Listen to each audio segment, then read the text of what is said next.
Podem assentar, queridos.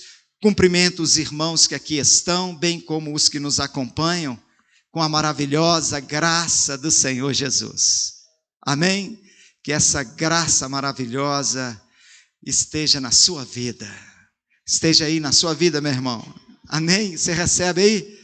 Toma posse, levanta a mão assim para você receber essa graça maravilhosa na sua vida, em nome de Jesus. A graça do Senhor te basta. Amém? Ela te basta. Glória a Deus. Deus é bom. Vamos ler a palavra de Deus no livro de Jó. Livro de Jó, no capítulo de número 5 do livro de Jó. Livro de Jó, capítulo de número 5. Eu quero ler com você aqui no livro de Jó, capítulo 5. Amém? Versículo 6. Vamos ler a partir do 6 e vamos ler até o 9. Até o 9, amém? Diz assim a palavra do Senhor: pois a aflição não surge do pó. Algumas traduções dizem assim: pois as tribulações ou a tribulação não surge do pó, nem a tribulação brota da terra. Preste atenção nesse versículo. Pois a aflição não surge do pó, nem a tribulação brota da terra. Todavia, o homem nasce para a tribulação. Está escrito isso aí na sua Bíblia? Todavia, o homem nasce para a tribulação, assim como as faíscas voam para cima. Se fosse o meu caso, eu buscaria a Deus e lhe entregaria a minha causa, pois Ele faz coisas grandiosas e inescrutáveis. Ele faz maravilhas imensuráveis, ou inúmeras maravilhas. Pai, muito obrigado pela Tua palavra, Senhor. Nós te pedimos que fale conosco, em nome de Jesus. É o seu desejo? Amém? Meus irmãos, olha que texto maravilhoso, porque às vezes nós nos perguntamos, ou até perguntamos a alguém que julgamos ser entendido: por que tanta tribulação? Por que nós enfrentamos tantas tribulações na vida? Há quem diz que viver é para os fortes, não é mesmo? Precisamos ser fortes para viver. Precisamos ser fortes para viver. Porque aqui o texto bíblico diz que a tribulação não é algo, irmãos, que brota da terra. Como que se a tribulação fosse uma erva daninha. Como que se a tribulação fosse algo externo, que eu pudesse ir lá arrancá-la, ou impedi-la de crescer e de nascer. Isso é muito revelador. Isso é muito revelador. Porque o que o texto, na verdade, está querendo dizer é que nenhum homem na face da terra, homem aqui no sentido genérico, apontando para a humanidade ou para os seres vivos, porque a tribulação, irmãos, ela não é algo externo, ela não é algo palpável, ela não é algo concreto, ela não é algo que eu possa evitar, que eu possa impedir que nasça, que cresça. É isso que o texto está dizendo. O texto está dizendo: a aflição não surge do pó, nem a tribulação brota da terra. Tem muita coisa que eu e você podemos impedir de nascer, impedir de surgir, impedir que aflore, mas não no caso da tribulação. O versículo diz assim: todavia o homem nasce para a tribulação. Talvez nós pudéssemos dizer assim: Deus, mas como isto? Irmãos, vocês já devem ter observado que até para nascer é uma tribulação. É ou não é verdade? Para nascer é uma tribulação. Para gestar é uma tribulação. Com toda a maravilha da gestação, com toda a beleza de um nascimento, é uma tribulação. Quando eu estive nas 2 vezes no bloco cirúrgico, no nascimento dos meus filhos, o Vinícius e a Melissa, é uma tribulação. Eu me lembro que ali estava o obstetra, estava o anestesista, os enfermeiros, tudo era verde. Tudo coberto de um pano verde.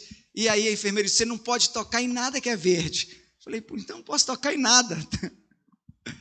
Mas a gente via no rosto deles, nós vimos no rosto das enfermeiras, eu via no rosto de Paula, sofrimento. Uma tribulação, que vinha com um alívio, com o choro da criança que nasce. Mas por que ela já nasce chorando?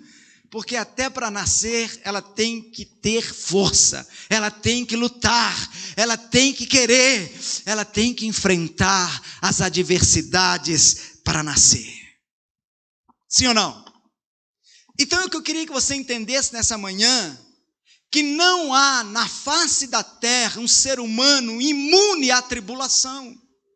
Não há na face da terra uma pessoa sequer que não passe por tribulação. Muitas vezes nós caímos no engano de achar, de pensar que só eu tenho lutas, só eu passo dificuldades, só eu tenho intempéries na vida. Por que Deus está permitindo isso? Por que a vida do fulano é tão boa? Por que a vida do ciclano é tão maravilhosa? Por que a vida do Beltrano parece ser assim, aquela grama verdinha que não tem uma erva daninha? Não, meu irmão, isso é utopia, isso é ilusão. Todos nós vivemos tribulações na nossa vida. Você compreende isso? Todos nós estamos, irmãos, sujeitos a uma vida atribulada, a uma vida de tribulação. O texto é muito explícito, claríssimo. O homem nasce para a tribulação. Talvez você nunca tenha pensado nisso, e talvez seja por isso que você não suporte as tribulações, porque você pensa assim: eu nasci para ser feliz, eu nasci para ser um conquistador. Isso é muito bonito, irmãos, na voz dos coaches, isso é muito maravilhoso nas pregações de autoestima, e não é que ela não tenha verdade, não é que isso não seja verdade, mas o fato de você nascer para ser feliz, o fato de você nascer para ter sucesso, o fato de você nascer para conquistar, não significa que você não passará por tribulações. Aliás, as tribulações é que vão te conduzir à felicidade, ao sucesso e à glória. Você pode dar um aplauso ao Senhor por isso? O homem nasce para a tribulação. E aqui, no livro de Jó, o Elifaz, que está tendo esse diálogo com Jó, ele usa assim, algo muito simples. Você já deve ter feito uma fogueira, você já deve ter feito um fogo, e você deve ter observado que as faíscas, elas voam para cima. Conforme o fogo vai estalando, as faíscas se estalam e elas voam para cima, nunca elas voam para baixo, elas sempre voam para cima. E ele diz assim: é tão certo, Jó, que o homem nasce para a tribulação, como as faíscas voam para cima. Então, o que eu quero que você entenda nessa nossa introdução, que passar por tribulação é uma coisa comum, é uma coisa natural da vida. Que passar por tribulação não significa que Deus esqueceu de você, ou que você esteja em pecado, embora muitas das tribulações têm como causa o pecado, mas nós não podemos dizer que todas as tribulações são causa de pecado. Do livro mesmo que nós estamos tirando o texto da nossa reflexão, nós temos um exemplo. As tribulações de Jó não era porque ele estava em pecado. As tribulações de Jó era apenas uma provação que Deus permitiu que ele vivesse. Então, nós não podemos, irmãos, cair nessa esbarrela de achar que nós passamos por tribulações, é porque Deus esqueceu de mim, é porque Deus não olha mais para mim, porque Deus não ouve minhas orações, porque Deus... Não, querido, o homem nasce para a tribulação, assim como as faíscas voam para cima. Agora, uma vez que eu estou certo dessas coisas, uma vez que eu tenho entendimento dessas coisas, aí surge uma pergunta. E a pergunta é: como agir, o que fazer nas tribulações da vida? O que eu tenho que fazer, já que a vida, ela me proporciona dias difíceis? O Elifaz vira para Jó e fala assim: se fosse eu, Jó, no seu lugar, eu enfrentando essa batalha, eu passando por essa adversidade, eu sofrendo essa intempérie, sabe o que eu faria, Jó? Ele disse aqui: se fosse o meu caso, eu buscaria a Deus. Aleluias. Eu buscaria a Deus e lhe entregaria a minha causa. Irmãos, o que fazer nos tempos de tribulação? Desistir? Jogar a toalha? Se entregar à dor? Se entregar à depressão? Se entregar à angústia? Não! Capítulo 30 de 1 Samuel, você vai ler lá que chega Davi com seus homens na sua cidade chamada Ziglag, e ali ele encontra apenas cinzas de tudo que ele tinha. Ele encontra apenas cinzas, fumaça, tudo fora destruído pelos medianitas, ou os amalequitas, agora posso estar confundindo, mas tudo foi destruído.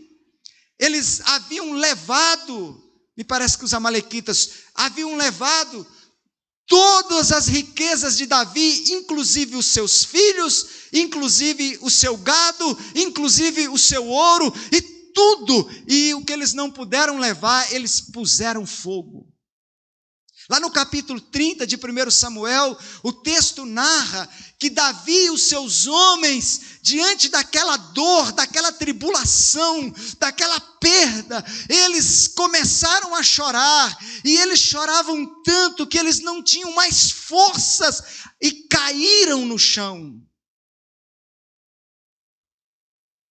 E o texto disse que os homens de Davi olharam para ele e disseram assim: ele é o culpado, ele é o culpado.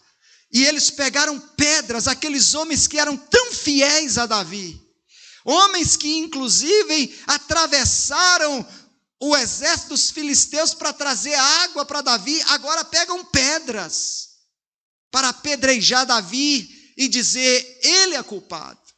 Quando nós enfrentamos tribulações, preste bem atenção, nós não seguimos o conselho de Elifaz, nós seguimos a dor da alma, nós seguimos o desespero do coração, nós começamos a chorar até desfalecer, Nós nos jogamos no chão, nós nos jogamos no edredom, nós nos jogamos no quarto escuro, nós nos jogamos na depressão, nós nos jogamos na dor. E o que é pior, sempre procurando um bode expiatório, sempre procurando alguém que seja culpado da minha tribulação. É o meu marido, é a minha esposa, é o meu patrão, é o meu pastor, é o meu líder. Olha, não me trataram com carinho, não me deram apoio, é truculento, é grosso. Meu irmão, aqueles homens pegaram pedras para apedrejar Davi, porque eles diziam: Davi é culpado. Cuidado, porque as tribulações, elas fazem adoecer o coração, elas fazem exasperar a alma, e nós ficamos procurando culpados, quando nós devemos ou ver se há erro em nós, ou compreender se é uma aprovação na qual Deus está permitindo que passemos, e nós, irmãos, precisamos de agir certo, e o certo é fazer o que Elifaz disse aqui. No meu caso, eu não ficava procurando culpados. No meu caso, eu não ficava choramingando. No meu caso, eu não ficava lamentando. No meu caso, eu não ficava entregue à dor. No meu caso, Jó, eu buscaria a Deus e lhe entregaria a minha causa. Aleluias. E se você ler lá o texto todo do capítulo 30 de 1 Samuel, é exatamente o que Davi faz. A Bíblia diz que, por um momento, Davi se fortaleceu no Senhor seu Deus. Davi se fortaleceu no Senhor seu Deus. E diz a palavra que ele então mandou trazer o urim, o tumim, o éfode, e ele diz: vamos buscar a Deus. Aqui só há cinzas, aqui só há destruição, morte, mas em Deus tudo pode mudar. Em Deus tudo pode mudar, ainda que você esteja como Jonas no ventre do grande peixe. Se você buscar a Deus, tudo pode mudar.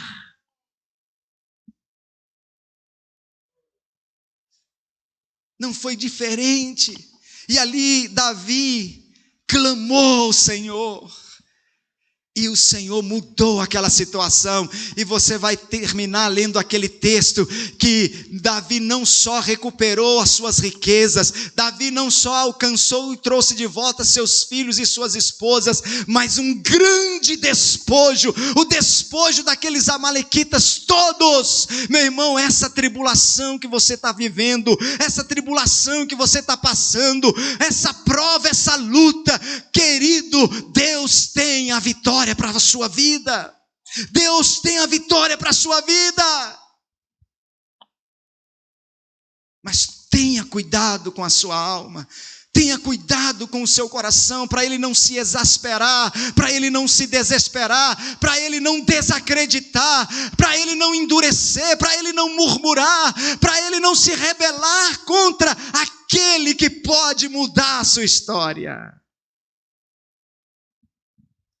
Talvez muitos olhariam o conselho de Elifaz e diriam: estou cansado de buscar a Deus, Elifaz. Estou cansado de orar. Estou cansado disso, estou cansado daquilo. É porque você não conhece o capítulo 40 de Isaías. Os que confiam no Senhor subirão com asas como águias. Correrão e não se cansarão. Caminharão e não se fatigarão. Aleluias. Meu irmão, então eu e você sabemos que todos nós nascemos para a tribulação. E se você linkar esse texto de Jó a João 16:33, você vai ver que é exatamente o que Jesus está dizendo. Jesus diz assim, tem muita gente que conhece o 33, né?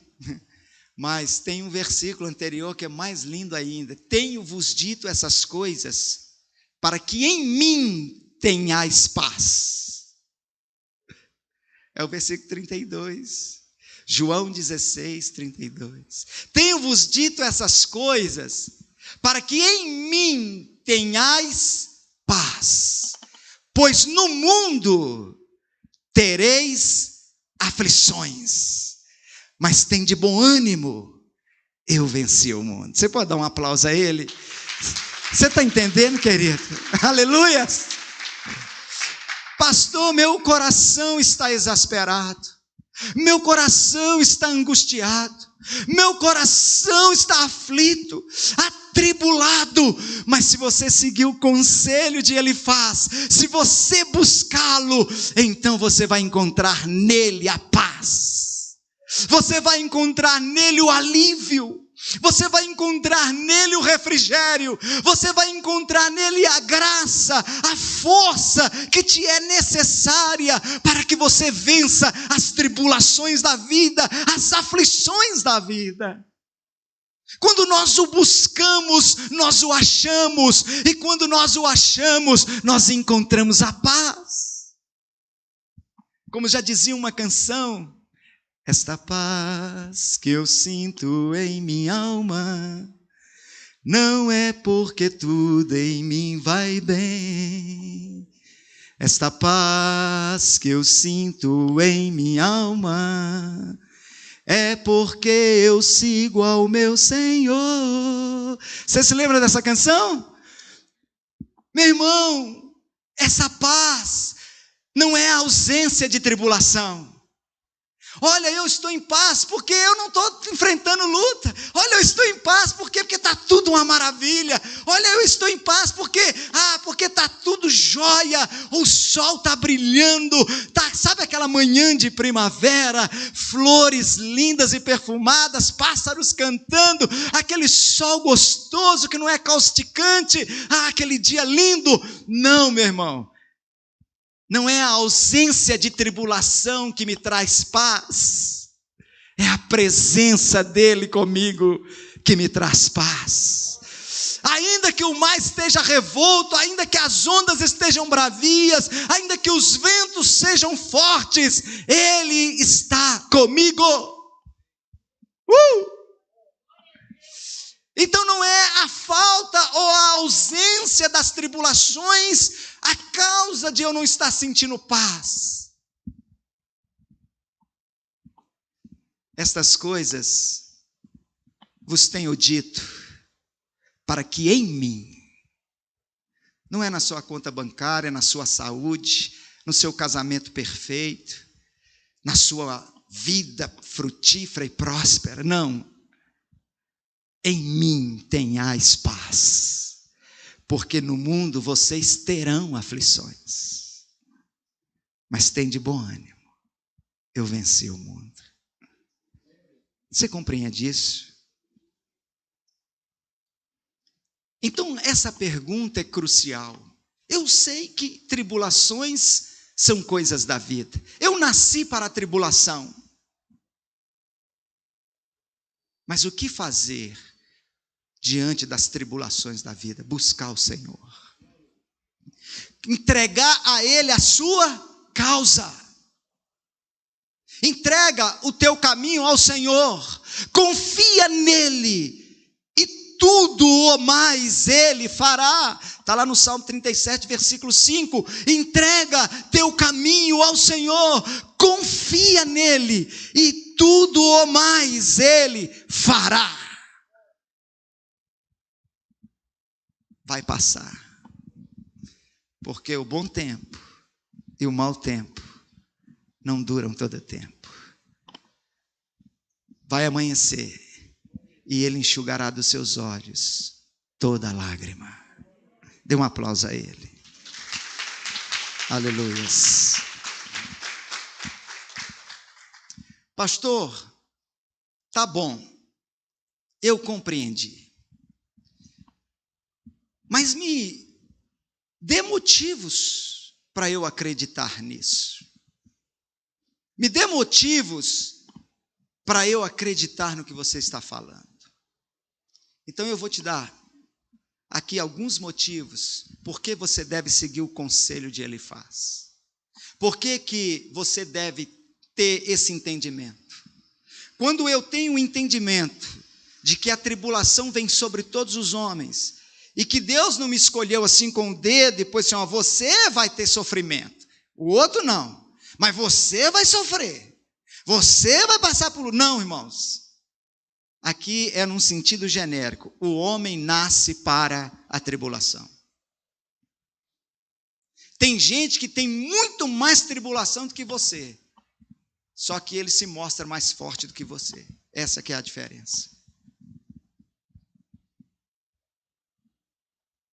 Se no dia da tua angústia você se mostra fraco, então deixa eu te dizer uma coisa. Por que você deve seguir o conselho de Elifaz? Como Deus age quando passamos por tribulações? É isso que eu quero motivar você. O tema dessa ministração é justamente isso. Como Deus age quando passamos por tribulações? Será que Deus está alheio às tribulações dos homens? Será que Deus está dando de ombro às aflições dos homens? Será que Deus não está nem aí para a sua dor, para a sua angústia, para o seu sofrimento? Obviamente que não. Obviamente que Deus não age dessa forma. Pelo contrário. Abra comigo aí a sua Bíblia, se você quiser, se não, só acompanhe aqui que eu vou fazer a leitura do 1 Coríntios, capítulo 1, versículo 4.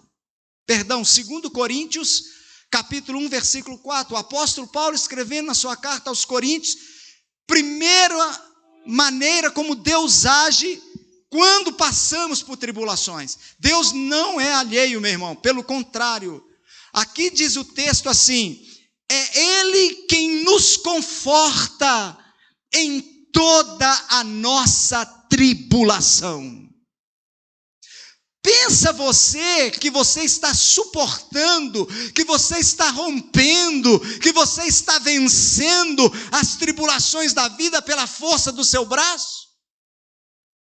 Pensa você que você está superando os tempos difíceis simplesmente porque você tem uma força mental maravilhosa? Não, meu irmão. O texto diz, é Ele, é o Senhor, é Jesus quem nos conforta em toda nossa tribulação. Então Ele, Deus, é o consolador na hora da tribulação. Ele diz assim: para podermos consolar os que estiverem em qualquer angústia, com a consolação com que nós mesmos somos por Ele consolados. Se você ouviu a ministração de domingo passado, domingo agora, eu expliquei para você que a palavra consolação no grego é paráclisis. E essa palavra paráclisis, ela significa encorajador, ajudador. O texto que Paulo usa é a mesma palavra, com a consolação, com a paráclisis, que Deus me consola, com o consolo, com o conforto que Deus me traz, com o encorajamento. Nas suas tribulações, meu irmão, você tem um encorajador. Nas suas tribulações, meu irmão, você tem um que consola você, que conforta você em todas as suas tribulações. Ou seja, Deus não está alheio, Deus está te encorajando. Olha Ele aqui me usando para falar com você. Ele é aquele que te encoraja. Foi Ele que encorajou Davi. Foi Ele que fez com que Davi levantasse das cinzas. Não, Davi não é a fênix. Davi é o homem segundo o coração de Deus. Meu irmão, você precisa de compreender isso aqui. Primeira maneira com que Deus age quando nos vê em tribulação, Ele vem nos encorajar, Ele vem nos consolar, Ele vem nos fortalecer. É o que o apóstolo Paulo está dizendo. É Ele quem nos conforta em toda a nossa tribulação, para podermos consolar os que estiverem em qualquer angústia, com a consolação com que nós mesmos somos por Ele consolado. 2 Coríntios 7,6, mas Deus, que consola os abatidos, nos consolou com a vinda de Tito. O problema é que nós não temos a sensibilidade de perceber que Deus age nas coisas simples.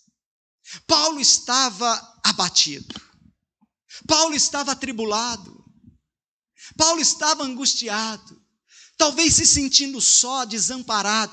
De repente, quem chega para visitar Paulo? Tito. E aquilo foi para Paulo encorajador, confortador. Às vezes você recebe um bom dia e você não está percebendo que é Deus te consolando. Às vezes você recebe uma palavra de encorajamento, mas você está tão incrustado na sua dor que você se tornou insensível às ajudas de Deus e ao conforto de Deus. E você não está percebendo. E você está julgando a Deus, dizendo: Deus, onde o Senhor está? Cadê o Senhor? Às vezes alguém te abraça e você não percebe que é Deus que está te abraçando.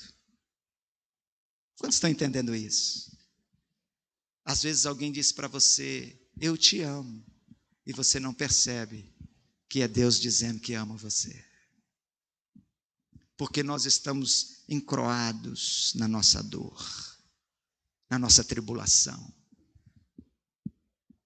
enfermos. Mas Deus age assim. Ele te consola, Ele te encoraja em todas as suas tribulações. Você pode dar glória a Deus? Isaías 61, versículos 2 e 3, quando Jesus até usou esse texto na sinagoga, lá em Nazaré, para começar o seu ministério. Meu irmão, você quer coisa mais linda do que essa? Ele enviou Jesus. Se Ele fosse alheio às nossas tribulações, Ele enviaria Jesus?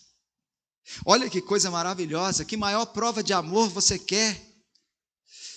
O Espírito de Deus está sobre mim, porquanto me ungiu a pregar o ano aceitável do Senhor, o dia da vingança do nosso Deus, a consolar todos os que choram, e a pôr sobre os que em Sião estão de luto, uma coroa em vez de cinzas, óleo de alegria em vez de pranto, veste de louvor em vez de espírito angustiado, a fim de que se chamem carvalhos de justiça, plantados pelo Senhor para a sua glória.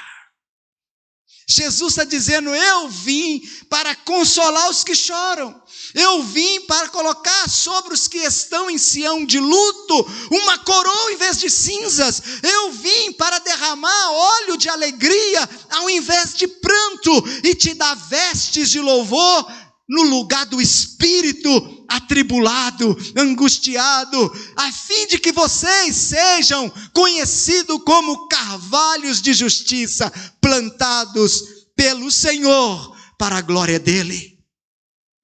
Você acha que Deus vai deixar você perecer na sua tribulação? Se você perecer, aonde Ele será glorificado? Ele, Deus, é esse Deus que nos encoraja, nos consola. Como que Deus age quando passamos por tribulação? Nos consolando e nos encorajando. Segundo, nos amando. Oh, meu Deus, obrigado, Jesus. Nos amando. O amor de Deus, meu irmão, por mim e por você, nós não podemos mensurar esse amor. Você sabe disso, não é verdade? Sim ou não? Eu e você não podemos mensurar esse amor. Eu sempre cito, amo e gosto desse texto, porque esse texto é para mim muito encorajador. Vós, sendo maus, sabem dar boa dádiva aos vossos filhos, quanto mais vosso Pai que estás no céu. Eu tenho filhos e sou capaz de morrer por eles. E tenho certeza que pais que estão aqui, mães que estão aqui, fazem qualquer coisa pelos seus filhos. Sim ou não? Quantas vezes, irmãos, que eu falei com Deus assim, Deus, tira a doença dele e coloca em mim. São orações tolas, né? Que Deus olha para nós e fala assim, meu filho. Mas, irmãos, quando meus filhos eram menores e eles sofriam, o Felipe, por exemplo, ele teve problemas de saúde muito quando ele era pequeno, ele tomava Gadernal, para vocês terem ideia. Deus fez uma obra linda na vida dele, curou ele. Nós tínhamos que ir com o Felipe, assim, toda semana para o hospital, várias vezes. E muitas vezes eu orava e falava, oh Deus, que eu sofra e ele não. Era terrível, eu preferiria estar enfrentando a doença do que vendo ele sofrer. Eu me sentia impotente, terrivelmente. Teve uma vez que a Melissa passou muito mal, nós já estávamos aqui, e ela ficou internada ali, o doutor Coutinho olhando ela, irmãos. Uma semana chorando, o único momento que ela não chorava era que ele dava uns remédios e ela dormia, criancinha, 2 anos e pouco. E eu me lembro um dia que eu ajoelhei naquele hospital ali de Santa Terezinha, eu me ajoelhei naquele quarto, sobre ela, e comecei a chorar e a clamar e falar, Deus, eu não suporto mais ver minha filha sofrer. Eu não suporto mais. Se eu pudesse tirar a doença dela, ou o sofrimento dela, vós sendo maus. Você acha que quando você está angustiado, atribulado, Deus está de costas viradas para você, meu irmão? Não. O amor dele jamais permitiria ele ficar alheio à sua dor. Se nós assim sofremos quando vemos os nossos filhos, quanto mais o vosso Pai que está no céu. Mas eu quero te lembrar que ele mesmo diz, tudo coopera para o bem daqueles que amam a Deus, daqueles que são chamados segundo o seu propósito, Romanos 8, 28. Então, queridos, nesse mesmo capítulo de Romanos 8, que ele fala sobre isso, aí ele adentra no versículo 32, dizendo assim, se Deus é por nós, se ele não poupou o seu próprio filho, antes o entregou por nós, como não nos dará com ele todas as coisas? Romanos 8, 32. Você já parou para pensar nesse texto? Se Deus não poupou o seu próprio filho, Jesus, eu pouparia o meu filho, você não? Eu pouparia o meu filho. É amor demais. Se Deus não poupou o seu próprio filho, antes o entregou por nós, como não nos dará com ele todas as coisas? Ouça, amado do Senhor, amada do Senhor, ouça, ele te ama com amor eterno.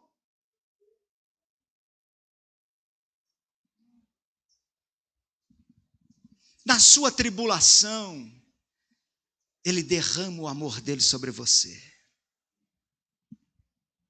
O apóstolo Paulo, continua no capítulo 8, lá no versículo 35, 36, ele diz, quem nos separará do amor de Cristo? Será tribulação, ou angústia, ou perseguição, ou fome, ou nudez, ou perigo, ou espada? Como está escrito, por amor de ti, somos entregues à morte o dia todo. Fomos considerados como ovelhas para o matadouro. 1 João capítulo 4, versículo 10, nisto consiste o amor. Não em que nós tenhamos amado a Deus, mas em que Ele nos amou e enviou o seu Filho como propiciação pelos nossos pecados. Você não está sozinho na sua tribulação. Você não está sozinho na sua dor. Você não está sozinho na sua angústia. Aquele que te ama, te carrega nos braços. Aquele que te ama não te abandonou. Aquele que ama você com amor eterno, a ponto de não ter poupado o seu próprio filho, é Ele que tem te sustentado nessa tribulação. Se você assistiu aquele filme A Cabana, ou leu o livro da Cabana, tem um momento no filme da Cabana que o rapaz fala com Deus, né? Ou com a personagem que tipifica Deus. Você me abandonou na hora que eu mais precisava de você. Na hora da minha maior dor, aonde você estava? Eu não senti você, eu não senti a sua presença. Eu fui consumido pela dor. Aliás, você é expert em fazer isso, abandonar os que você diz que ama. Até o seu próprio filho se abandonou, ele gritou lá na cruz: Eli, Eli, lama sabachthani, Deus meu, por que me desamparaste? Aí a personagem olha para aquele homem, na sua dor, da sua perda, e diz assim: eu nunca abandonei você. Eu nunca deixei você. E nunca abandonei meu filho na cruz. E aí mostra o braço. Bom, só quem entende a Trindade, né? E aí mostra o braço. Eu e meu filho morremos na cruz por você. Sabe, irmãos, nós temos a tendência de pensar que na nossa dor e na nossa tribulação, Deus se esqueceu de nós. Mas o profeta Isaías é tomado pelo Espírito de Deus e Deus fala através da boca do profeta Isaías: ainda que a tua mãe esqueça de você, ainda que a tua mãe te abandone, eu nunca te deixarei e jamais me esquecerei de ti. Se você crê nisso, dê um aplauso a Ele, em nome de Jesus. Não deixe a tribulação cegar você. Não deixe a tribulação endurecer o seu coração. Não deixe a tribulação levar você a pensar que Deus te abandonou. Porque aquele que ama a mim e a você com amor eterno, jamais irá nos abandonar. Isaías capítulo 43, versículo 3, quando passares pelas muitas águas, eu estarei contigo. Quando passares pelo fogo, chama nenhuma arderá em ti, porque eu dei o Egito e a Etiópia por teu resgate. Lá em Oséias ele diz: com amor eterno eu te amei, e com benignidade eu te atraí. Você pensa que na sua tribulação Deus te abandonou, Deus esqueceu de você? Não, meu irmão. Quem ama não esquece. É impossível esquecer quem você ama. Você pensa o dia todo. Quero dizer para você que você ocupa a mente de Deus o dia todo. Até quando você está dormindo, Ele está cuidando de você. Aos seus amados, Ele dá enquanto eles dormem. É muito amor envolvido, irmãos. Sim ou não? E a última coisa, para te encorajar a buscar a Deus e a entregar a sua causa nas mãos dEle. Na sua tribulação, Ele é o seu socorro e o seu sustento. Aleluias. Na minha tribulação, na minha dor, na minha angústia, Ele é o meu socorro e o meu sustento. Quando você vencer essa tribulação, dê glórias a Ele. Quando você vencer essa luta, bendiga o nome dEle. Quando você vencer, não se esqueça, a mão de Deus fez isso. A mão de Deus fez isso. Salmo 20, versículos 1 diz assim, versículo 1 e o versículo 20. Senhor, ó Senhor, responda-me no dia da minha tribulação. É no nome do Deus de Jacó que está a minha segurança. E do seu santuário ele envia socorro. E desde Sião sustento. Preste atenção nisso. No dia da minha tribulação, o Deus de Jacó, ele é a minha segurança. Do seu santuário ele envia-me socorro. E de Sião ele me sustenta. Por isso que eu gosto. De Sião te abençoe o Senhor. Aleluias. Salmo 46, versículo 1, o salmista Davi diz: Deus é o nosso refúgio e fortaleza, socorro bem presente na hora da angústia, na hora da tribulação. Aleluias! Ele é o seu socorro, meu irmão. Ele é o seu sustento.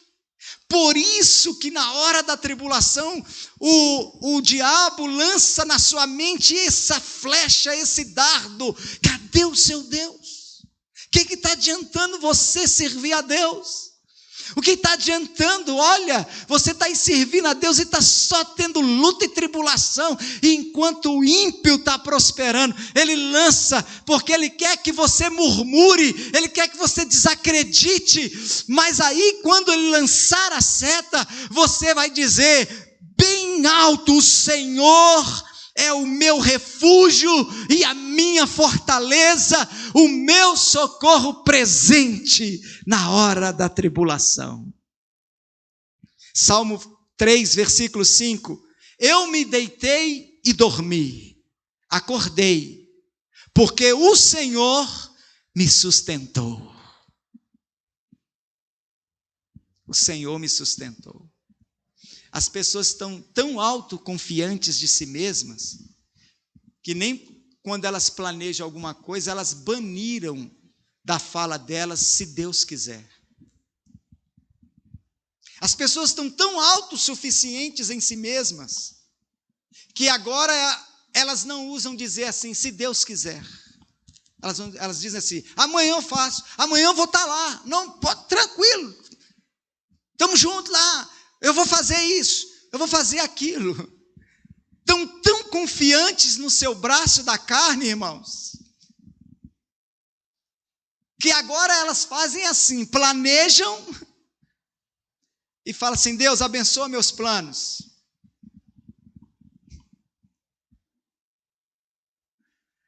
Põe a sua mão aqui, Deus, e abençoa os planos que eu fiz. Quero andar nisso aqui, ó, nesses planos. Não, meu irmão. O salmista Davi está dizendo, eu me deitei e dormi, acordei, porque o Senhor me sustentou.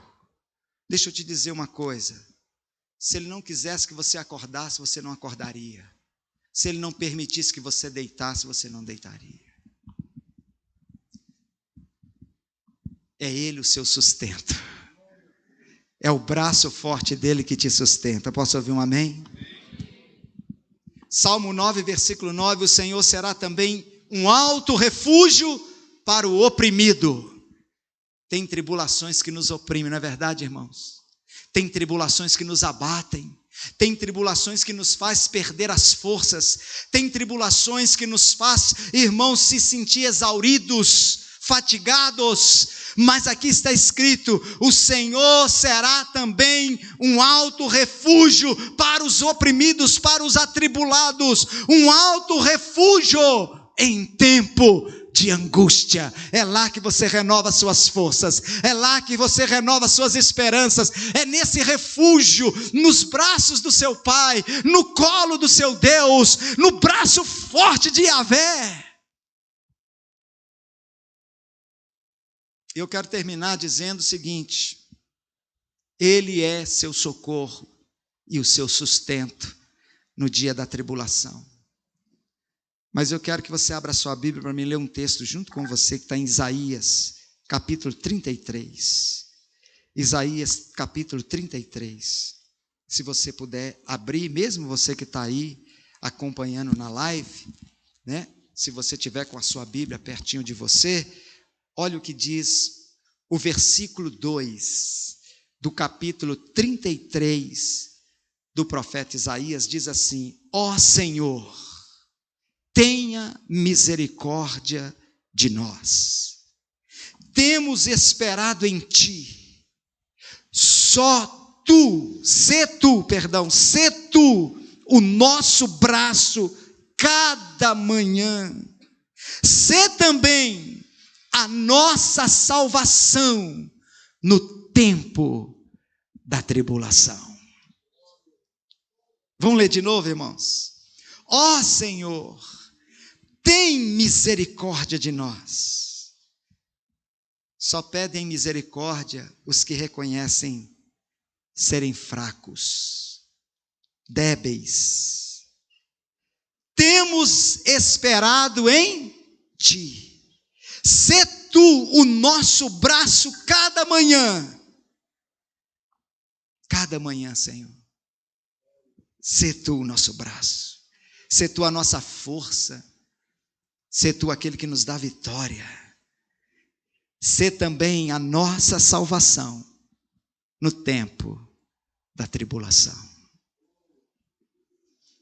Jó, você está passando tribulação, Jó?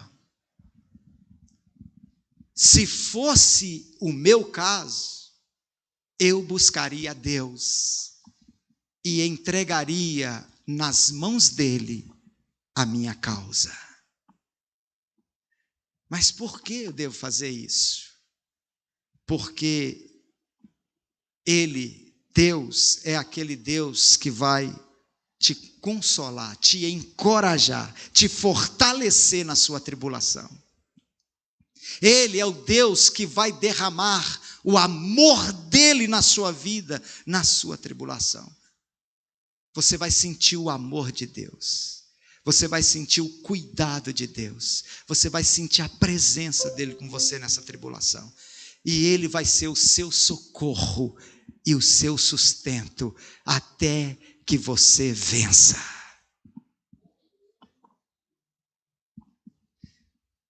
Eu, se fosse você, não desistia. Eu, se fosse você, não se entregava ao desespero. Eu, se fosse você, não se entregava à dor. Eu, no seu lugar, buscaria o Senhor e entregaria nas mãos dele a tua causa. Porque nele você é mais do que vencedor. Em Cristo Jesus. Você nasceu para a tribulação. Mas nele você tem paz. Ele venceu por mim e por você. Por isso que o salmista Davi diz: com o meu Deus, eu salto muralhas. Com o meu Deus, eu desbarato exércitos. O salmista no Salmo 18 não disse assim: olha, com o meu Deus eu estou livre de tribulações. Com o meu Deus eu não sei o que é enfrentar angústia. Com o meu Deus eu não sei o que é passar problemas. Não, não foi isso que ele disse. O salmista não afirmou isto. Ele diz: com o meu Deus eu salto muralhas. Com o meu Deus eu desbarato exércitos. Com o meu Deus eu venço todas as tribulações. Fica de pé no seu lugar. Pastor Elias. Ore manalabashaya canta labassura manala canta labashi manaias. Re balabasturi dele manaya canta labashas. Re manalai culteralas telehe manalabashuri manile canta labaralas terede machi canta lamaias. Há uma canção que diz que se o sol se pôr e a noite chegar, ou seja, se as tribulações vierem, Ele é o que te guia. Ore manalaia canta labasheri andalamaia canta. Ore bashakata labassura manai canta, ele rima, naia da labasturi de canta, labaixa.